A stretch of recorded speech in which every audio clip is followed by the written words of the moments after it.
तस्वीरें आई, तस्वीरों ने लगभग समस्त भारतीयों को एक बात पर सोचने के लिए विवश कर दिया कि इस साल में ये तीसरी घटना है। एक साल में 3 फाइटर जेट गिरना। अभी थोड़े दिन पहले ऑपरेशन सिंधु के टाइम पर जब पाकिस्तानियों ने खबर उड़ाना शुरू करी थी कि हमने भारत के इतने फाइटर जेट गिरा दिए, लेकिन हमने इतने गिरा दिए, हमने उतने उड़ा दिए, हम उस बात से बड़े ही परेशान थे। और हम खुद से कितने विमान गिरा ले रहे हैं, हमने तो ये दुश्मनों को मारने के लिए रखे थे। हम ट्रेनिंग में गुड़ जा रहे हैं। जगुआर इस समय दुनिया के किसी भी देश में यूज में नहीं लिया जा रहा है। खुद ब्रिटेन के अलावा अन्य देश, चाहे फ्रांस था, ओमान था, जिनके पास भी ये था, उन्होंने इस फाइटर जेट का यूज करना बंद कर दिया है। देखिए, उड़ता हुआ ताबूत है। क्या भारत की एयरफोर्स किसी चुनौती का सामना कर रही है? क्या हम पड़ोसी से मिलने वाली चुनौती को हल्के में ले रहे हैं? जो 5th जनरेशन फाइटर जेट्स के प्रोक्योरमेंट में इतनी तेजी दिखा रहा है।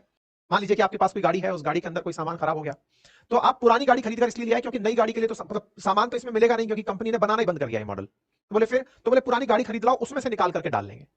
ऐसी मीडिया रिपोर्ट्स है कि 2018 में हमने ऐसे 40 फाइटर जेट्स को प्रोक्योर किया जो रिटायर्ड थे।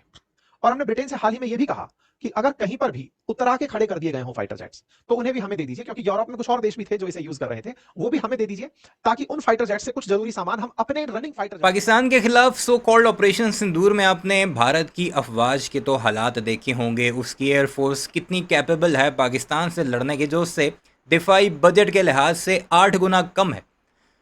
वहाँ से तो आपको अंदाज़ा हो गया होगा, लेकिन आज भारतीय एनालिस्ट की ही ज़ुबानी आपको सुनाएंगे कि क्या हालात हैं भारत की एयरफोर्स के, किस किस तरह के जहाज़ उनसे उड़वाए जाते हैं, किस तरह की उनकी तरबियत है। वैसे भारतीय फ़ौज की अगर आप ग्राउंड रियलिटी देखें उनके मीडिया के ज़रिए या फिर सोशल मीडिया पर जो अक्सर वीडियोज़ आती हैं, पुलिस भारतीय फ़ौज को कूटती नज़र आती है। भारत की आवाम जब बिफरती है तो उन्हें बलि का बकरा अपनी ही फ़ौज मिलती है, उस पर चढ़ जाते हैं।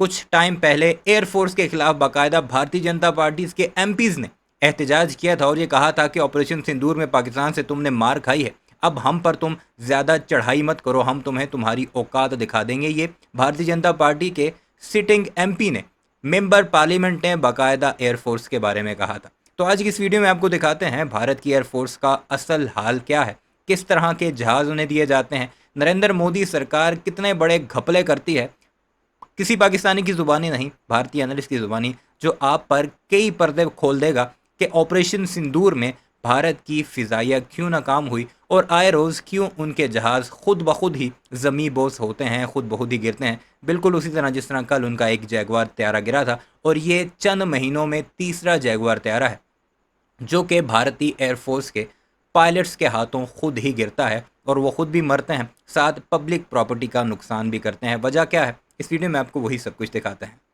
के अंदर कल एक दुर्घटनापूर्ण स्थिति बनी, और स्थिति यह थी कि हमारे एक फाइटर जेट ने राजस्थान में क्रैश होने की खबर पाई, या क्रैश लैंडिंग ही हो गई। हमारा एक फाइटर जेट था, उसके अंदर 2 पायलट सवार थे, वो लास्ट में इजेक्ट नहीं कर पाए। ये घटना राजस्थान की है, राजस्थान में चूरू जिले की। श्रीगंगानगर जिले में सूरतगढ़ एयरबेस से एक फाइटर जेट उड़ता है और वो चूरू के नजदीक पहुंच करके क्रैश कर जाता है। कोर्ट ऑफ इंक्वायरी बैठ गई है इस बात के ऊपर कि यह घटना क्यों घटी। तस्वीरें आई, तस्वीरों ने लगभग समस्त भारतीयों को एक बात पर सोचने के लिए विवश कर दिया कि इस साल में यह तीसरी घटना है।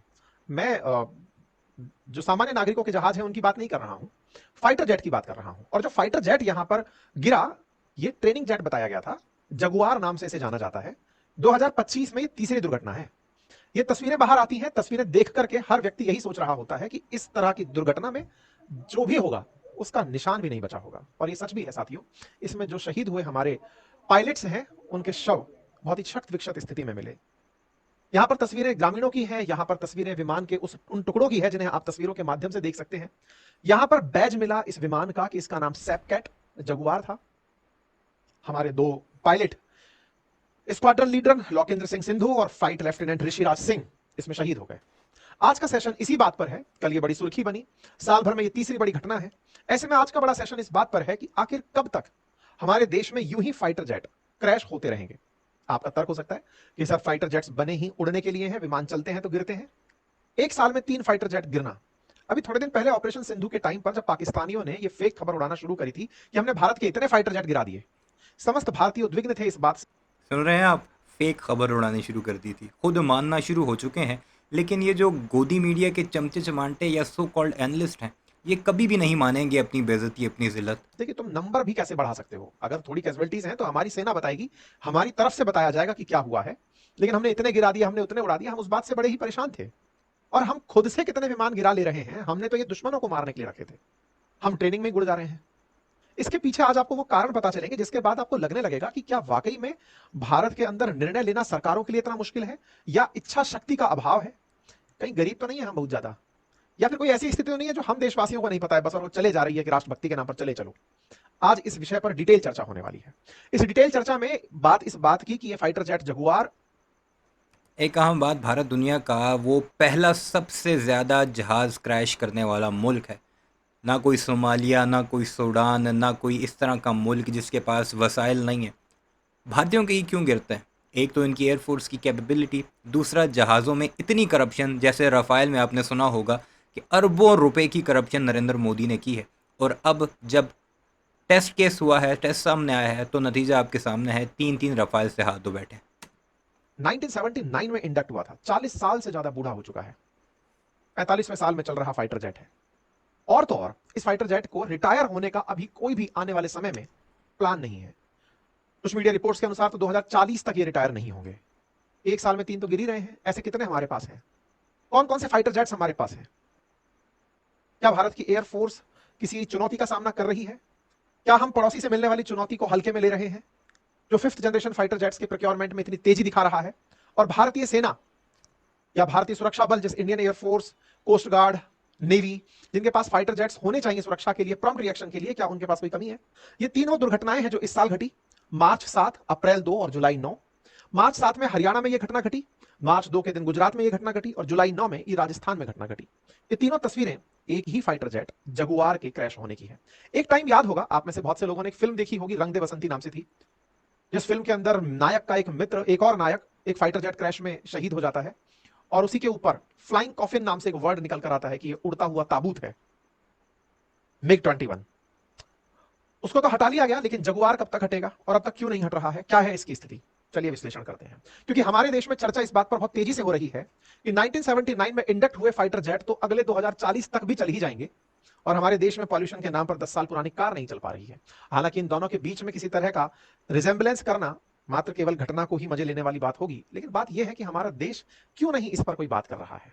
हमारे देश के अंदर जिस तरह से आत्मनिर्भर भारत, रक्षा के अंदर हम लोग एक्सपोर्टर की भूमिका में देखना अपने आप को चाहते हैं, तो भारत सरकार कहां पर अटकी है, कहां पर विचार अटके हुए हैं, आइए बताते हैं। पहले थोड़ा सा घटना पर प्रकाश डाल लेते हैं जो कल घटी, हमारे पायलट्स को याद कर लेते हैं, और अल्टीमेटली उन पायलट्स के साथ और आने वाले समय में हमारा प्रयास भी होगा कि कुछ ऐसे, क्योंकि असल में साथियों एक बहुत बड़ा प्रश्न है, और वो बड़ा प्रश्न ये है कि हमारे देश में जिस भी तरह की ये दुर्घटनाएं हो रही हैं, इनमें आप केवल एक नंबर सुनकर रह जाते हैं, और वो नंबर ये होता है कि 2 पायलट शहीद, 1 पायलट शहीद, पायलट नहीं निकल पाए, इजेक्ट नहीं हो पाए, और आपके लिए वो एक नंबर मात्र रह गया, 2, 1 या कोई नहीं। या फिर कहीं सिविल सोसाइटी के ऊपर उनकी वजह से कोई नुकसान नहीं हुआ। अभी भी इस न्यूज में खबर यही चलाई जा रही है कि साहब इन्होंने फाइटर जेट को किसी प्लेन एरिया में ले जाकर गिराया, अदरवाइज ये किसी ऐसी जगह पर गिर सकते थे जहां पर 2000 लोगों की इस वजह से मौत हो सकती थी। ये ठीक बात है कि उन्होंने अपनी ड्यूटी सही से निभाई, लेकिन किसी की तो ड्यूटी चूक रही है। और एक बड़ा सवाल भी है, उस परिवार का क्या होता है जो इनके पीछे आश्रित रह जाता है? हमारे देश के तमाम सैनिक जो हमारे देश की सुरक्षा के लिए अपने सीने पर गोलियों को, या फाइटर जेट्स में इस तरह से क्रैश को, या फिर रेस्क्यू मिशन में समुद्र के अंदर अपनी जान दे देते हैं देश के लिए, उनके परिवारजनों का क्या होता है? आप में से कुछ लोग कहेंगे सरकार उनका ख्याल रखती है, तो क्या वाकई में ऐसा होता है? क्या पैसे से आप किसी व्यक्ति की कमी को पूरा कर पाते हैं? क्या हमारे देश में उन लोगों के लिए क्या वास्तविकता में वही स्थितियां हैं जो हमें बताई जाती हैं? हम प्रयास कर रहे हैं कुछ शहीदों के परिवार से भी संपर्क करने का, ताकि आपको सही मायने में वो पेन बता पाएं कि ये केवल दुर्घटना नहीं है, केवल आप 2 पायलट के परिवार का हुआ नुकसान कंसीडर नहीं कर सकते। इसकी वजह से एक परिवार पर क्या बीतती है, एक पत्नी पर क्या बीतती है, एक साल के बच्चे पर क्या बीतती है, ये सारी बातें भी आपको भावनात्मक रूप से इन दुर्घटनाओं के बाद सोचने की आवश्यकता होनी चाहिए। साथियों, पहली बात जिसके बारे में हम जिक्र कर रहे हैं, राजस्थान के अंदर जिस तरह से चूरू में यह घटना घटी, चूरू के अंदर भारतीय वायुसेना का जगुआर फाइटर जेट जहां क्रैश हुआ, 2 पायलट शहीद हुए। यह घटना बुधवार की है, और इस घटना के अंदर दोपहर 12:40 का समय था, और इस घटना के बाद में कोर्ट ऑफ इंक्वायरी इस चीज के ऊपर बिठा दी गई है। ये तस्वीरें अपने आप में बयान कर रही हैं कि यह हादसा बहुत भीषण था। हादसे के बाद जो रेलिक्स बचे हैं केवल वही दिखाई दे रहे हैं। लोगों का कहना है कि एक हल्के से आसमान में गड़गड़ाहट की आवाज थी, उसके बाद एक जोरदार धमाका हुआ, और उस धमाके के बाद जो हुआ वो सबके सामने है। इंडियन एयरफोर्स ने अपनी तरफ से जानकारी दी कि ऐसी कोई घटना राजस्थान के चूरू के अंदर घटी है। स्क्वाड्रन लीडर लोकेंद्र सिंह सिंधु और फ्लाइट लेफ्टिनेंट ऋषिराज सिंह इस फ्लाइट को उड़ा रहे थे। ये ट्रेनिंग एयरक्राफ्ट था जो कि श्रीगंगानगर के सूरतगढ़ से फ्लाइट किया था। फाइटर जेट पायलट जो लोकेंद्र सिंह हैं, वो अभी केवल 1 महीने के अपने बेटे को छोड़कर गए हैं। ये हरियाणा के रोहतक के रहने वाले हैं। इनकी पत्नी डॉक्टर है, पत्नी के जो भाई हैं, यानी कि ये जो फाइटर जेट के स्क्वाड्रन लीडर थे, इनके जो साले हैं, वो भी इन्हीं के साथ इसी बेस पर ट्रेनिंग में थे, या फिर कहिए कि इसी बेस पर पोस्टेड थे। उन्होंने ही अपने घर में ये सूचना दी कि बहन ऐसा हो गया है। लोकेंद्र साल 2011 से भारतीय वायुसेना में मौजूद हैं और अभी मौजूद थे। अब ये स्क्वाड्रन लीडर के पद पर थे। ये तस्वीरें बयान करती हैं कि उन्हें शायद पहचानना भी मुश्किल हो रहा होगा। ये तस्वीरें बयान करती हैं एक अन्य फ्लाइंग लेफ्टिनेंट की कहानी, जिनका नाम ऋषिराज सिंह देवड़ा है। आप पाली के रहने वाले हैं, आपके माताजी पिताजी के 2 संतानें हैं, आप उसमें बड़े हैं, परिवार के लाडले हैं, 23 साल के हैं। बहुत सी उम्मीदें हैं, लेकिन वो उम्मीदें कहीं खेत में बिखरी पड़ी हैं। ऐसी घटना अप्रैल 4 2025 में भी हुई थी। ये घटनाओं में काउंट हो रही हैं। सिद्धार्थ यादव नाम से हमारे एक और पायलट थे, गुजरात जेट क्रैश के अंदर वो ऐसे ही शहादत को प्राप्त हुए। मार्च 7 को भी एक ऐसी घटना रिपोर्ट की जाती है। ऐसी ही और घटनाओं में जब हम और पीछे चले जाते हैं तो फिर जनवरी 2023 की घटनाएं निकल कर आती हैं, एक के बाद एक घटनाएं, और उन घटनाओं में जगुआर एक कॉमन नाम निकल कर आता है। जगुआर जब कॉमन नाम निकल कर आता है तो पहला सवाल तो आपके मन में यह होगा ही कि हमारे देश में कितने जगुआर हैं इस समय पर। मेरे प्यारे साथियों, भारतीय वायुसेना ने कुल मिलाकर 160 जगुआर खरीदे थे। कहां से खरीदे थे? फ्रांस और ब्रिटिश फाइटर जेट है ये, हम ब्रिटिश फाइटर जेट मान करके इसको खरीदे थे। 160 फाइटर जेट्स में से अभी भी 100 से अधिक, कहीं नंबर 112 का दिखाया जा रहा है, कहीं 120 का, 100 से अधिक, लगभग 110 के आसपास फाइटर जेट्स अभी भी सर्विस में हैं। आप सभी को मालूम हो तो भारतीय वायुसेना, जिस तरह से आप नेवी के अपनी सेना, थल सेना के बारे में सुनते हैं कि इतनी यूनिट्स हैं, इतनी कमांड्स हैं, ऐसे एयरफोर्स के बारे में स्क्वाड्रंस की बात होती है। 42 स्क्वाड्रंस की जरूरत पूरे देश को बताई जाती है, लेकिन देश के फाइटर जेट्स की चलती संख्या की कमी के देश में केवल 31 ही स्क्वाड्रन सर्विंग मीडिया के अंदर प्राप्त जानकारी से पता चली है। उनमें से भी 6 अभी जगुआर से चल रही हैं। जगुआर इस समय दुनिया के किसी भी देश में यूज में नहीं लिया जा रहा है। खुद ब्रिटेन के अलावा अन्य देश, चाहे फ्रांस था, ओमान था, जिनके पास भी ये था, उन्होंने इस फाइटर जेट का यूज करना बंद कर दिया है। वो इसे यूज नहीं कर रहे हैं। आप जानकर के आश्चर्यचकित होंगे कि वर्ष 2018 में हमने 40 ऐसे रिटायर्ड हुए जगुआरों को अपने कब्जे में लिया दुनिया भर से, ताकि हम अपने जगुआर में अगर कोई सामान खराब हो जाए तो उसे बदल लें।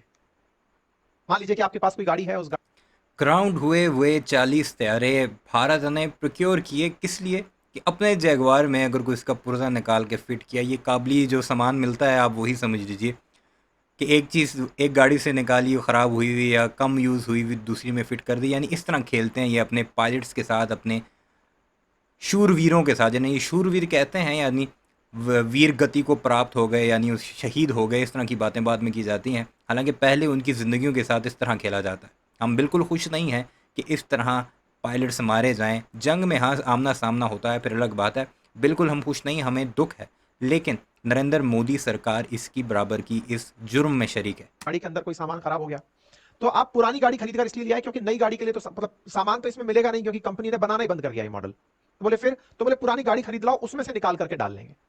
ऐसी मीडिया रिपोर्ट्स है कि 2018 में हमने ऐसे 40 फाइटर जेट्स को प्रोक्योर किया जो रिटायर्ड थे, और हमने ब्रिटेन से हाल ही में यह भी कहा कि अगर कहीं पर भी उतरा के खड़े कर दिए गए हों फाइटर जेट्स तो उन्हें भी हमें दे दीजिए, क्योंकि यूरोप में कुछ और देश भी थे जो इसे यूज कर रहे थे, वो भी हमें दे दीजिए, ताकि उन फाइटर जेट्स से कुछ जरूरी सामान हम अपने रनिंग फाइटर जेट्स में लगा सकें। हास्यास्पद है लेकिन सत्य है।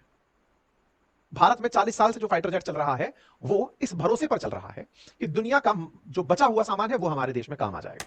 अब आपको रीज़न पता लगी है क्यों इस तरह आयरोस जहाज़ गिरते हैं। मिग के साथ भी इन्होंने यही किया। फिर जब बहुत ज़्यादा तैयारे गिरने लगे, फ्लाइंग कॉफिन करार दिया जाने लगा, तब जाकर उनसे जान छुड़ाई, उन्हें ग्राउंड किया। लेकिन अब अगर इसे ग्राउंड करते हैं तो 6 स्क्वाड्रन फिर उनके कम हो जाएंगे। पहले ये 32 पर नहीं है, इसने तो 32 का है, एक्चुअल फिगर जो है वो 29 है। 29 अभी स्क्वाड्रन्स हैं भारत की एयरफोर्स के बाद, उसमें से 6 जैगुआर हैं, और 6 अगर निकल जाते हैं तो फिर आप अंदाज़ा लगाइए किस जगह पर खड़ी है भारत की एयरफोर्स। बहरहाल वीडियो कैसी लगी कमेंट सेक्शन में ज़रूर बताइएगा, इस बारे में अपनी राय का इज़हार ज़रूर कीजिएगा। चैनल को सब्सक्राइब नहीं किया तो जाते जाते उसे भी ज़रूर सब्सक्राइब कीजिएगा।